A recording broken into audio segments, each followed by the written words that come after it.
अस्सलाम वालेकुम dear friends and students, this is Adil Ejaz Ahmad. Dear students, आज के लेक्चर में हम बहुत ही इंपॉर्टेंट टॉपिक को डिस्कस करने जा रहा है जिसका नाम है डार्क रिएक्शन। डियर स्टूडेंट्स, जैसे पिछले लेक्चर में मैंने डिस्कस किया लाइट रिएक्शंस कि लाइट रिएक्शन क्या है, उसमें क्या चीज प्रोड्यूस होता है। आज के लेक्चर में हम सिर्फ और सिर्फ डार्क रिएक्शन को ही डिस्कस करते हैं कि डार्क रिएक्शन क्या है। Dear students, dark reaction, dark का मतलब जिसमें लाइट नहीं है, डार्क रिएक्शन होता है, या इसको केल्विन साइकिल भी कहते हैं। ये केल्विन साइकिल एक साइंटिस्ट का नाम था। एक 1915 में एक कैलिफोर्निया के एक यूनिवर्सिटी का एक साइंटिस्ट था, उसने इस पर काम किया डार्क रिएक्शन पे। फिर बाद में उसको नोबेल प्राइज भी मिल गया, तो इसलिए उसने अपना नाम इस पर रख दिया इस रिएक्शन पे, तो इसलिए इसको कहते हैं केल्विन साइकिल। कभी कभार इसको लाइट इंडिपेंडेंट रिएक्शन भी कहते हैं। जैसे दूसरा होता है लाइट डिपेंडेंट रिएक्शन, इसको कहते हैं लाइट इंडिपेंडेंट रिएक्शन, यानी ये लाइट के साथ कोई ताल्लुक नहीं, ये डायरेक्ट लाइट नहीं ले रहा है। वहां पे जो होता था लाइट रिएक्शन दो चीजें प्रोड्यूस करता था, याद रखें, क्योंकि लाइट रिएक्शन में फोटोसिस्टम 1 भी मौजूद था, फोटोसिस्टम 2 भी मौजूद था, क्योंकि वहां पे क्या चीज बनता था, एटीपी बनता था एंड NADPH बनता था। यहां पे क्या होता है, अक्सर स्टूडेंट्स बहुत कंफ्यूज हो जाते हैं कि लाइट रिएक्शन कहां होता है, डार्क रिएक्शन कहां होता है। प्लांट्स, दोनों प्लांट्स में मौजूद है। कहां मौजूद है डियर स्टूडेंट्स, यहां पे देखिए एक प्लांट है, प्लांट का एक पत्ता मैंने लीफ निकाल दिया, तो उसके अंदर मैंने एक टिश्यू निकाल दिया, इसका एक टिश्यू निकाल दिया। डियर स्टूडेंट्स, इस टिश्यू को थोड़ा सा जूम किया, बड़ा किया, तो इसकी ऊपर पार्ट जो है, जब आप माइक्रोस्कोप के जरिए से उस टिश्यू को देखते हैं, इसकी दो पार्ट्स आएगा। इस ऊपर को हम क्या कहते हैं, एपिडर्मिस है, अपर एपिडर्मिस कहते हैं। इस नीचे वाले इसी को लोअर एपिडर्मिस कहते हैं। इस लोअर एपिडर्मिस में रेड कलर आप लोगों को नजर आ रहा है, ये रेड कलर जो है ये सेल्स है। इस सेल का नाम क्या है, गॉड सेल्स है। दो गॉड सेल इस तरह आकर दरमियान में एक सुराख पैदा कर देते हैं। उस सुराख को उसको क्या कहते हैं, स्टोमा कहते हैं। तो ये सबको क्लियर है कि स्टोमा का काम है कार्बन डाइऑक्साइड लेना एटमॉस्फेयर से। यहां पे आप लोगों को रेड ब्लू कलर और चीजें भी नजर आ रहा है। ये क्या है, ये जाइलम फ्लोएम मौजूद है। जाइलम का काम क्या है, नीचे से वाटर लाना। एक विसल है, एक नाली है, उस नाली में वाटर ऊपर की तरफ अपवर्ड आ रहा है। तीसरा चीज क्या है, यहाँ पे कुछ सेल्स मौजूद है। इस सेल्स का नाम क्या है, मेसोपाइल सेल्स। मेसोपाइल सेल्स मैंने निकाल दिया। इस मेसोपाइल सेल के अंदर क्या चीज मौजूद है, एक बड़ा सा वैक्यूल मौजूद है। उस वैक्यूल में क्या है, पानी मौजूद है। ठीक है, ये वैक्यूल साइड पे है और यहाँ पे जो साइड पे एक न्यूक्लियस भी मौजूद होता है। ठीक है, इसका जो न्यूक्लियस है वो साइड पे है, क्योंकि यहाँ पे बड़ा सा वैक्यूल मौजूद है। लेकिन साथ साथ में यहाँ पे ग्रीन चीजें मौजूद है, उसको कहते हैं क्लोरोप्लास्ट। क्लोरोप्लास्ट के अंदर, ये क्लोरोप्लास्ट मैंने बड़ा किया, थोड़ा सा बड़ा के क्लोरोप्लास्ट की डबल मेम्ब्रेन है। एक को कहते हैं आउटर मेम्ब्रेन, एक को कहते हैं इनर मेम्ब्रेन। आउटर और इनर मेम्ब्रेन के दरमियान जो स्पेस है, उस स्पेस का नाम है इंटर मेम्ब्रेन स्पेस। यहाँ पे अक्सर स्टूडेंट्स कंफ्यूज होता है कि डार्क रिएक्शन कहाँ होता है, लाइट रिएक्शन कहाँ होता है। ये जो क्लोरोप्लास्ट है, क्लोरोप्लास्ट के अंदर थाइलेकाइड्स मौजूद है, ग्रेनियम मौजूद है। ये क्या है, ग्रेनियम मौजूद है। ग्रेनियम में क्या चीज है, थाइलेकाइड्स है। अभी थाइलेकाइड्स के अंदर क्या है, थाइलेकाइड्स की मेम्ब्रेन में फोटोसिस्टम 1 भी है, फोटोसिस्टम 2 भी है। अब फोटोसिस्टम 1 क्या है, फोटोसिस्टम 2 क्या है। फोटोसिस्टम 1 को, यानी जब ज्यादा पिगमेंट्स, ज्यादा क्लोरोफिल एक जगह पे आ जाते हैं, उसको हम क्या कहते हैं, फोटोसिस्टम कहते हैं। यानी क्लस्टर फॉर्म में जब पिगमेंट्स आ जाते हैं, उसको फोटोसिस्टम कहते हैं। तो यहां तक ये चीज क्लियर हुआ कि जब लाइट आ रहा है क्लोरोप्लास्ट के अंदर, जो थाइलेकाइड्स ग्रेनियम मौजूद है, लाइट रिएक्शन इसके अंदर होता है। कहाँ होता है, इस थाइलेकाइड ग्रेनियम के अंदर होता है। अब इसकी बाहर जो एरिया है, इसको हम क्या कहते हैं, स्ट्रोमा कहते हैं। यानी आउटर जो एरिया है थाइलेकाइड के बाहर, ग्रेनियम के बाहर, उसको स्ट्रोमा कहते हैं। स्ट्रोमा यानी क्लोरोप्लास्ट के अंदर जो मौजूद है स्ट्रोमा, ठीक है, थाइलेकाइड के बाहर। इस स्ट्रोमा में डार्क रिएक्शन होता है। डियर स्टूडेंट्स, लाइट रिएक्शन यहाँ हुआ क्लोरोप्लास्ट के अंदर, यानी थाइलेकाइड की मेम्ब्रेन में हुआ। थाइलेकाइड की मेम्ब्रेन में, हर थाइलेकाइड की मेम्ब्रेन में होता है। क्या चीज प्रोड्यूस किया, आप लोगों ने डिटेल से पढ़ा। एक और चीज मैं बताना जा रहा हूं कि अक्सर स्टूडेंट्स क्या करते हैं, मेरे लेक्चर आधा आधा देख लेते हैं। वो क्यों? क्योंकि एक लेक्चर मैंने ये व्हाइट बोर्ड लिखा हुआ है, इसके बाद दूसरा जो डिटेल लेक्चर है, जो डायग्राम है, वो दूसरे व्हाइट बोर्ड में हम दिखाते हैं। तो अक्सर स्टूडेंट क्या करते हैं, कौन सा गलती करते हैं, वो ये सिर्फ ये व्हाइट बोर्ड देख लेते हैं और वीडियो को स्टॉप कर देते हैं। लेकिन इस तरह नहीं है, मेरे लेक्चर्स लाजमी आप लोग लास्ट तक देखें, ताकि जो बाकी जो नेक्स्ट जो व्हाइट बोर्ड की जो डायग्राम्स है वो भी हम आप लोगों के साथ शेयर करते हैं। तो लास्ट तक लेक्चर देखे, फिर आप लोगों को क्लियर हो जाते हैं। ये चीज मैं बताने जा रहा। तो यहाँ पे जब लाइट पड़ता है, यहाँ पे लाइट रिएक्शन हुआ, इसके अंदर लाइट रिएक्शन के अंदर क्या चीज प्रोड्यूस हुआ, एक एटीपी NADPH प्रोड्यूस हुआ। अब NADPH जो NADPH और ATP कहां जाते हैं, केल्विन साइकिल में जाते हैं। अब केल्विन साइकिल यहां से एटमॉस्फेयर से कार्बन डाइऑक्साइड लेता है, एक दूसरा ये इस ATP NADP को इस्तेमाल करके क्या चीज बना देते हैं, शुगर बना देते हैं। शुगर कहां किसने बनाया, इसने लाइट रिएक्शन ने सिर्फ ATP NADPH बनाया। इस केल्विन साइकिल ने क्या किया, इसी ATP NADPH को इस्तेमाल करके और कार्बन डाइऑक्साइड को भी लिया, क्या चीज बनाया, शुगर बनाया। शुगर किस फॉर्म में, फास्फोग्लिसरॉल्डिहाइड फॉर्म में। अब स्टूडेंट्स कंफ्यूज, फास्फोग्लिसरॉल्डिहाइड क्या है, यानी जिसमें 3 कार्बन मौजूद हो, 3 कार्बन मौजूद हो। अब तीसरा यहां पे ATP, दोबारा यहां पे ADP, क्योंकि इसे फॉस्फेट निकल गया तो ADP बन गया, यहां से हाइड्रोजन निकल गया तो NADPH बन गया। ये दोबारा यहां आता है, कंफ्यूज मत होना। इसको हम दूसरी जो डायग्राम है, बड़ा सा डायग्राम है, उसमें हम डिटेल बता देंगे। कुछ इंपॉर्टेंट पॉइंट्स हैं वो भी साथ शेयर।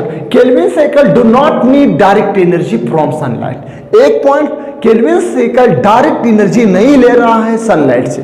जैसे डायरेक्ट एनर्जी कौन ले रहा है, फोटो सिस्टम ले रहा है। फोटो सिस्टम कहां पे मौजूद है, थैलेकॉइड्स में मौजूद है। दूसरा, इट में बी ऑकर ड्यूरिंग डे। ये डे के दिन यानी दिन के वक्त भी होता है डार्क रिएक्शन, रात को भी होता है, दिन को भी होता है। अकर इन स्ट्रोमा, कहां पे मौजूद है, स्ट्रोमा में मौजूद है। स्ट्रोमा एक खाली जगह को कहते हैं, यानी क्लोरोप्लास्ट की जो खाली एरिया है, उसको खाली रीजन है, उसको क्या कहते हैं, स्ट्रोमा कहते हैं। Calvin cycle use chemical energy for ATP NADPH to reduce carbon dioxide and sugar. Calvin cycle ATP NADP को इस्तेमाल करके और कार्बन डाइऑक्साइड भी लेते हैं ताकि शुगर बना लेते हैं। Anabolic process building of carbohydrate from smaller molecules and consuming energy। यहाँ पे क्या होता है, इनाबोलिक प्रोसेस होता है। एक कैटाबोलिक है, एक इनाबोलिक है, यानी सिंपल मॉलिक्यूल्स मिलकर एक कॉम्प्लेक्स मॉलिक्यूल बना देते हैं, यानी स्मॉल मॉलिक्यूल मिलकर एक बड़ा सा मॉलिक्यूल बड़ा सा पार्ट्स या बड़ा सा मॉलिक्यूल बना लिया तो उसको हम इनाबोलिक कहते हैं। तो यहाँ पे छोटे छोटे से मिलकर कार्बन डाइऑक्साइड है, ATP है, NADP है, मिलकर एक बड़ा सा मॉलिक्यूल बनाया तो इसको हम क्या कहते हैं, शुगर बनाया, तो इसको हम इनाबोलिक प्रोसेस कहते हैं। लेकिन कंज्यूमिंग एनर्जी, यहाँ पे एनर्जी इस्तेमाल होता है, ATP NADP दोनों एनर्जी है, तो ये इस्तेमाल होकर एक चीज बन गया। 6 नंबर पे carbohydrate produce in the form of 3 carbon sugar. जब यहाँ पे यानी जब कार्बोहाइड्रेट बनता है वो किस फॉर्म में, 3 कार्बन शुगर की फॉर्म में, इसमें 3 कार्बन मौजूद होते हैं। उसका नाम क्या है, फॉस्फोग्लिसरॉल्डिहाइड। फॉस्फोग्लिसरॉल्डिहाइड नाम याद करें, 3 कार्बन की फॉर्म में होता है। अब एक फॉस्फोग्लिसरॉल्डिहाइड के लिए ये जो केल्विन साइकिल है ये कितनी दफा सर्कुलेट होता है वो भी मैं बता। Cycle must take place 3 time for 1 phosphoglyceraldehyde. जो साइकिल है वो मस्ट टेक 3 टाइम, 3 दफा क्या होता है, सर्कुलेट होता है। बाद में क्या चीज प्रोड्यूस होता है, फॉस्फोग्लिसरॉल्डिहाइड प्रोड्यूस होता है। डियर स्टूडेंट्स, इसमें कितने पेसेस होते हैं, कितने स्टेजेस से गुजरता है, फिर ये बनता है। स्टेजेस कितना है, 3 पेसेस, 3 पेसेस होता है यानी स्टेजेस होता है। एक है carbon fixation, carbon dioxide is change into organic materials. पहला चीज कार्बन डाइऑक्साइड है वो चेंज हो जाते हैं किस फॉर्म में, ऑर्गेनिक मटेरियल्स की फॉर्म में चेंज हो जाते हैं। तो इसको हम कहते हैं कार्बन फिक्सेशन। दूसरा है reduction, addition of electrons in the form of hydrogen. तीसरा पॉइंट एडिशन यानी इलेक्ट्रॉन ऐड हो जाते हैं किस फॉर्म में? हाइड्रोजन की फॉर्म में।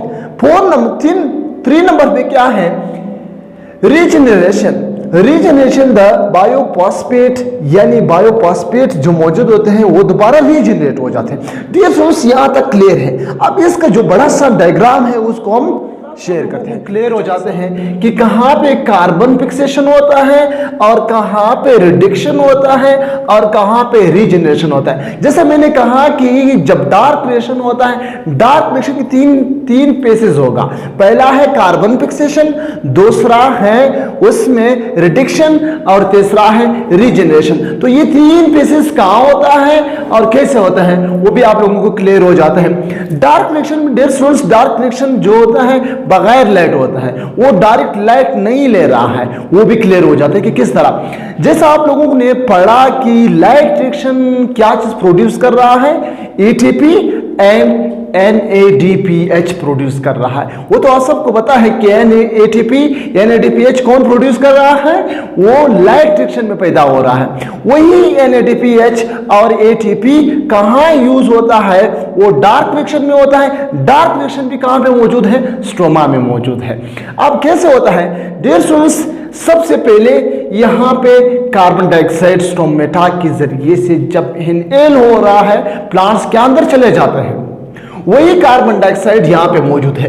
कार्बन डाइऑक्साइड की कितनी मॉलिक्यूल्स हैं? 3 मॉलिक्यूल्स हैं। वो 3 मॉलिक्यूल्स जब स्ट्रोमा के अंदर आ गया, कहां पे? स्ट्रोमा के अंदर। डियर स्टूडेंट्स यहां पे 3 मॉलिक्यूल्स मौजूद हैं। 3 मॉलिक्यूल्स RuBP मौजूद है। इसको हम क्या कहते हैं? राइबोलोज बाइफॉस्फेट मौजूद है। राइबोलोज बाइफॉस्फेट की कितनी मॉलिक्यूल्स हैं? 3 मॉलिक्यूल्स मौजूद है।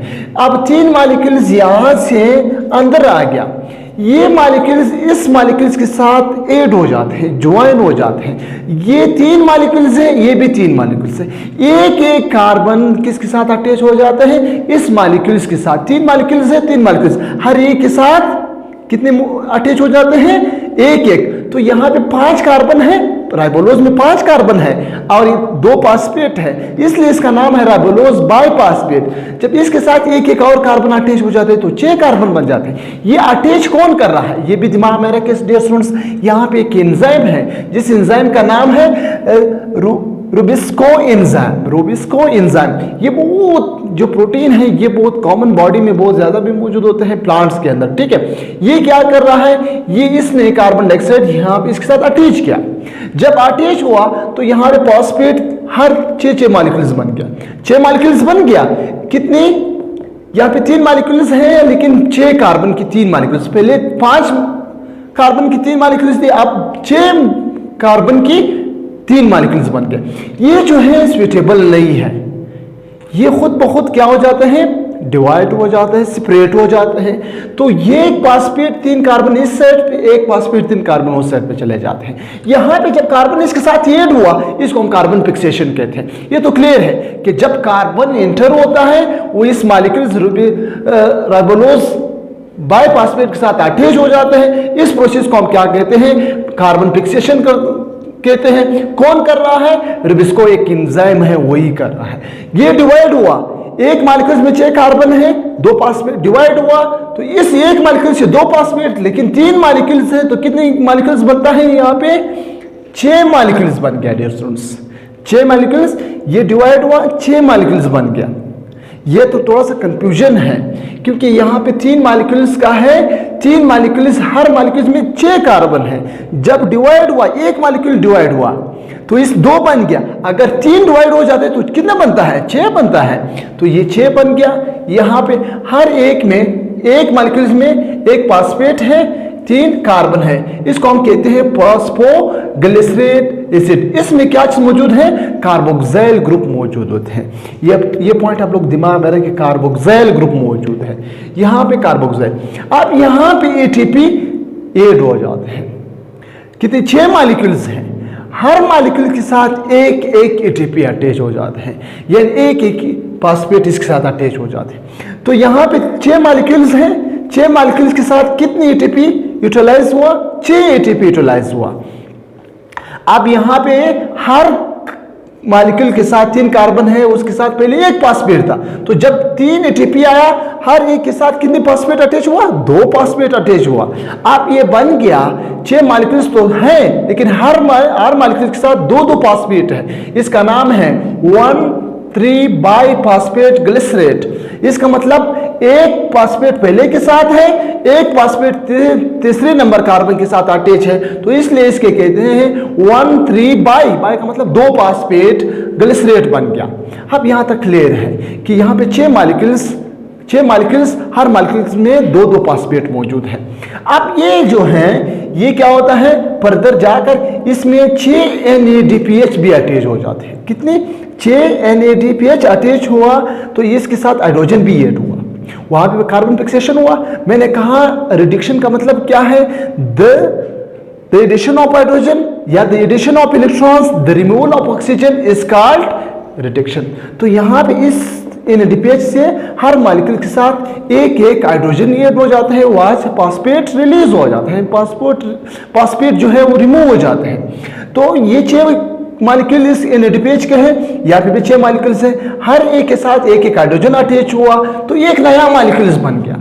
ये इस मॉलिक्यूल्स को हम क्या कहते हैं?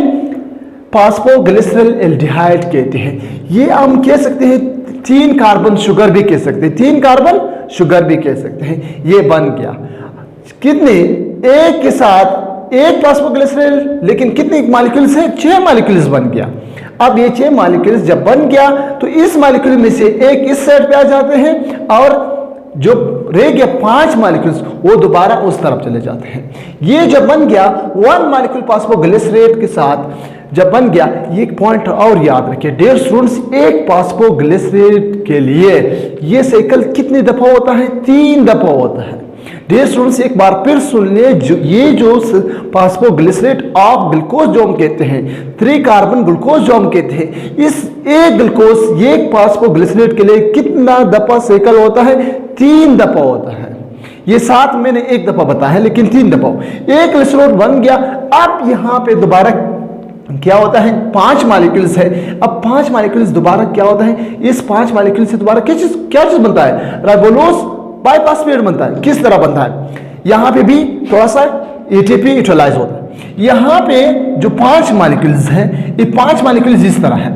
डियर स्टूडेंट्स यहां पे 3 कार्बन है, एक फॉस्फेट है, 1 2 3।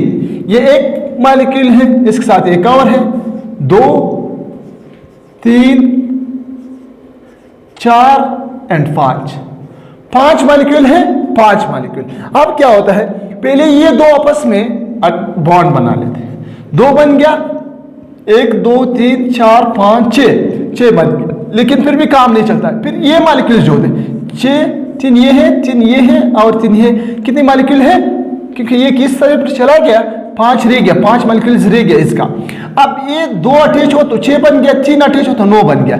इस 9 में से ये 9 बन गया, इसमें से 5 क्या हो जाता है? 1 2 3 4 5 अलग हुआ, 5 अलग हुआ। ये एक राइबोलोज बाइफॉस्फेट बन गया, एक राइबोलोज बाइफॉस्फेट बन गया, क्योंकि यहाँ पे 3 की जरूरत है, 3 मॉलिक्यूल्स की जरूरत है। तो 3 के लिए फिर क्या होता है? ये आपस में फिर अटैच हो जाते हैं। जब अटैच हुआ 1 2 3 4 5 6 7 8 9 10 है, तो इसमें से 5 एक सेट पे चले जाते हैं, 5 दूसरे सेट। तो एक मॉलिक्यूल ये है, एक ये है, एक ये है। कितने राइबोलोज बन गया? यानी राइबोलोज 3 राइबोलोज मॉलिक्यूल्स यहाँ पे बन गया, राइबोलोज बाइफॉस्फेट बन गया। दोबारा ये कार्बन क्या होता है? फिर साइकिल करते हैं, फिर यहाँ पे कंप्लीट ग्लूकोज। एक पॉइंट और याद रखिए डियर स्टूडेंट्स, 1 फॉस्फोग्लिसरल रिक्वायर्ड, एक फॉस्फोग्लिसरल रिक्वायर्ड के लिए कितनी एटीपी की जरूरत है? 9 एटीपी है और 6 NADPH की जरूरत है। कहां पे डियर स्टूडेंट्स? 1 एटीपी, 6 एटीपी यहां पे यूज हुआ, 6 और 6 एटीपी यहां पे यूज हुआ, तो टोटल कितना है? 6 और 3 9 एटीपी यहां पे एक ग्लिसरॉल के लिए इस्तेमाल हुआ। दूसरा यहां पे कितनी एटीपी NADPH इस्तेमाल हुआ? 6 NADPH इस्तेमाल हुआ यहां पे। लेकिन अगर कंप्लीट ग्लूकोज के लिए 6 कार्बन ग्लूकोज के लिए कितनी एटीपी की जरूरत होती है? एक आप ग्लूकोज के लिए इतनी एटीपी, अगर कंप्लीट है तो 9 18 यानी 2 दफा इस 2 के साथ क्या करें, मल्टीप्लाई करें तो 18 ATP आएगा और 6 12 NADPH आएगा। डियर स्टूडेंट्स, एक बार फिर रिपीट कर रहा हूं, बहुत इंपॉर्टेंट टॉपिक है ये। ग्लूकोज का जो स्ट्रक्चर है, ग्लूकोज किस तरह बनता है, इसको हम डार्क रिएक्शन कहते हैं। सबसे पहले कार्बन ऐड होता है, कार्बन इस 3 कार्ब मॉलिक्यूल्स मौजूद होते हैं। R मॉलिक्यूल्स के साथ एक एक कार्बन अटैच हो जाता है। कौन अटैच कर रहा है, रिबोस्को कर रहा है। यहाँ पे 3 मॉलिक्यूल्स बन जाते हैं। R मॉलिक्यूल्स में कितनी कार्बन है, 6 कार्बन है। अब ये जो 6 कार्बन है, इसमें हर का मॉलिक्यूल्स में एक एक दो फॉस्फेट भी मौजूद है। ये जो है स्विचेबल नहीं है, ये बाद में ब्रेकडाउन हो जाता है। लेकिन ये कौन कर रहा है, रिबोस्को कर रहा है। इस प्रोसेस को हम क्या कहते हैं, कार्बन फिक्सेशन कहते हैं। फिर बाद में क्या होता है, इसमें ATP ऐड हो जाता है और एक मॉलिक्यूल्स के साथ दो फॉस्फेट बन जाते हैं, तो फिर इसको कहते हैं 1,3 बाइफॉस्फोग्लिसरेट कहते हैं। फिर इसमें NADPH 6 NADPH यूज हो जाए। अब ये यूज हुआ तो इसको हम रिडक्शन कहते हैं। रिडक्शन क्यों कहते हैं, क्योंकि इसमें हाइड्रोजन ऐड हो जाता है और साथ साथ में ऑक्सीजन या फॉस्फेट इससे रिलीज हो जाते हैं। अब एक फॉस्फोग्लिसरल कितने मॉलिक्यूल्स है, 6 फॉस्फोग्लिसरल बन गया। एक फॉस्फोग्लिसरल यहां पे आ जाते हैं और बाकी 5 यहां पे।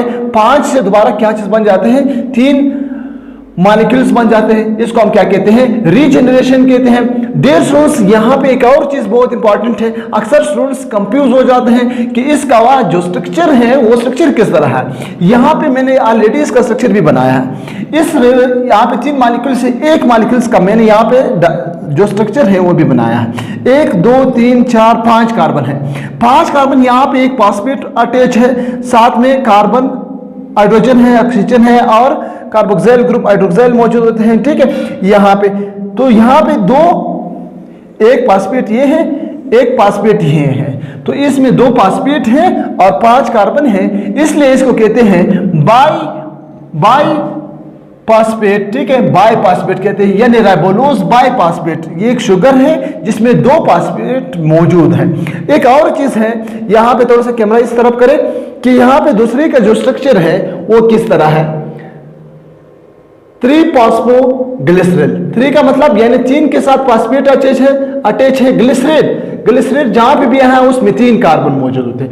1 2 3 कार्बन है और इसमें एक फॉस्फेट है, तो इसका नाम 1 कार्बन 2 3 नंबर पे मौजूद है, तो इसलिए इसका मतलब क्या है, 3 फॉस्फोग्लिसरेट। अगर यहाँ पे 1 पे भी मौजूद था तो इसका हम कहते हैं 1,3 फॉस्फोग्लिसरेट, बाई फॉस्फोग्लिसरेट कहते हैं।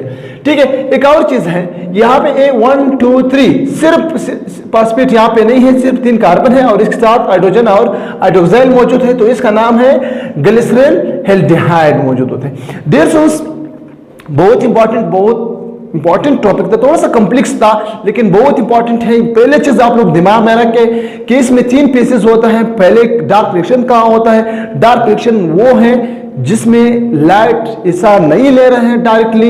इसमें क्या होता है, NADP और ATP यूज हो रहा है। इसमें 3 पीसेस है। पहला पीस कार्बन फिक्सेशन, दूसरा है इसमें है जो है रिडक्शन, तीसरा है इसमें रीजनरेशन। और कार्बन सबसे पहले 3 मॉलिक्यूल्स कार्बन डाइऑक्साइड ऐड हो जाते हैं, किसके साथ, जो बाइफॉस्फेट, रिबोलोज बाइफॉस्फेट जो है उसके साथ, उसके 3 मॉलिक्यूल्स है। फिर बाद में ये प्रोसेस बहुत इजी है। डियर स्टूडेंट्स, अगर इस वीडियो से आप लोगों को कुछ फायदा हुआ है तो लाजमी अपने दोस्तों के साथ शेयर करें और हमारे चैनल को सब्सक्राइब करना मत भूलें। हमें इजाजत दें, अल्लाह हाफिज।